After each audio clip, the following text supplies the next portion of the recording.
রাহু যদি সপ্তম স্থানে থাকে তাহলে কী হবে? সপ্তম স্থান বিবাহের স্থান, পার্টনারশিপের স্থান, প্রেম প্রীতি ভালোবাসার স্থান, সংসারের স্থান, প্রাপ্তির স্থান, আরামের স্থান।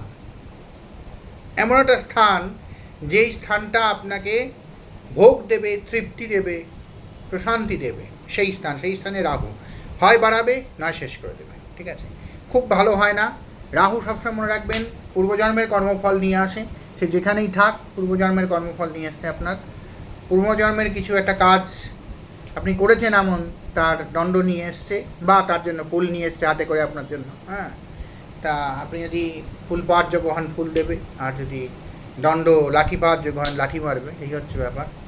তা অবশ্যই যেহেতু পার্টনারশিপের ব্যাপার, সেহেতু এখানে কি কোন কোন জায়গায় এফেক্ট ফেলবে? দাম্পত্য জীবন, পার্টনারশিপ, যে কোনো রকম পার্টনারশিপ, ব্যবসার খণ্ডগত পার্টনারশিপও এখানে আমি বলছি, ব্যবসায়িক সহযোগিতা, জনসম্পর্ক, এইসব ক্ষেত্রে এফেক্ট ফেলবে। দাম্পত্য জীবনে কিছুটা অস্থিরতা, ভুল বোঝাবুঝি, পার্টনারের সাথে আলাদা ধরনের স্বভাবের অভিজ্ঞতা, মানে কিরম বলবো, মানে আপনি প্রেম করে বিয়ে করলেন, বিয়ে করার পর আপনাকে আর তার আর শয়ন সঙ্গিনী করতে বা সঙ্গী করতে ইচ্ছা করছে না। তাকে আর শয়ন সঙ্গী বা সঙ্গিনী করতে ইচ্ছা করছে না। প্রেম করা অবধি তো ঠিক ছিল, তারপরে ব্যাপারটা যেন কীরম হয়ে গেল, এইরকম হতে পারে। ব্যাপারটা বেশ কঠিন আর কি। হ্যাঁ, এরকম হতে পারে।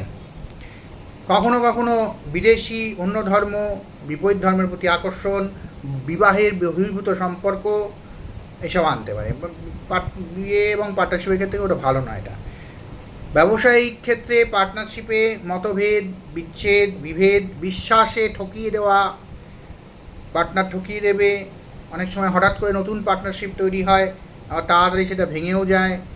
বহু পার্টনারশিপ নিয়ে কাজ করার, এরা বেশি যেন 2-4টে পার্টনার একসঙ্গে একটা ব্যবসা করলো, 4জন আবার 1 বছর পরই সব ছিটকে বেরিয়ে গেল, এরকম আর কি এদের হয়। সামাজিক সম্পর্ক, অনেক লোকের সঙ্গে আলাপ করায়, প্রচুর বৃদ্ধি করে সামাজিক সম্পর্ক, মানে অনেক লোকের সঙ্গে সম্পর্ক হয়, কিন্তু সম্পর্কগুলো না ভালো হয় না। মানে আপনার রেপুটেশান তাদের কাছে খারাপ, বা তার রেপুটেশান আপনার কাছে খারাপ, এরকম হয় আর কি। ঠিক আছে, মানে অনেক বেশি চকচকে লাগে দেখতে, মনে হয় যেন বাবা কী হলায় গলায় বন্ধুত্ব, কী হলায় গলায় পরিচয়, কিন্তু অ্যাকচুয়ালি ব্যাপারটা তলায় তলায় তা নয়। একে পারলে বিষ দেয়, ওকে পারলে বিষ দেয়, এরকম আর কি।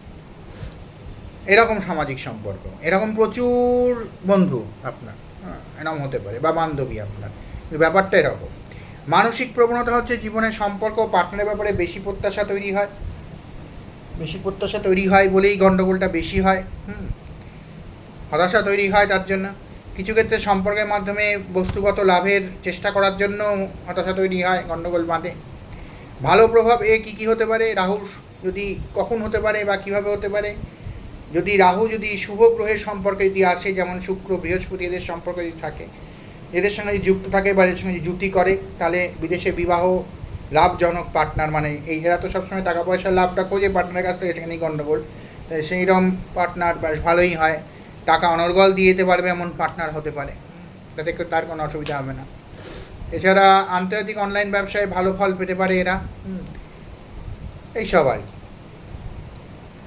এছাড়া প্রতিকার হচ্ছে বিবাহ বা বড় পার্টনারশিপে তাড়াহুড়ো না করা, জ্যোতিষী দেখিয়ে করা, এগুলো আর কি কাজগুলো। রবিবারে রাহুর দান করা, নারকেল, তিল, কাপড়, নীল কাপড়, তিল, কালো ডাল যেটা, এগুলো দান করা। দুর্গা বা কালীর পূজা বা রাহুর মন্ত্রের জপ করা, এইগুলো করা যেতে পারে। যাক, ভালো থাকবেন সবাই। রাহু সপ্তমে খুব ভালো নয়।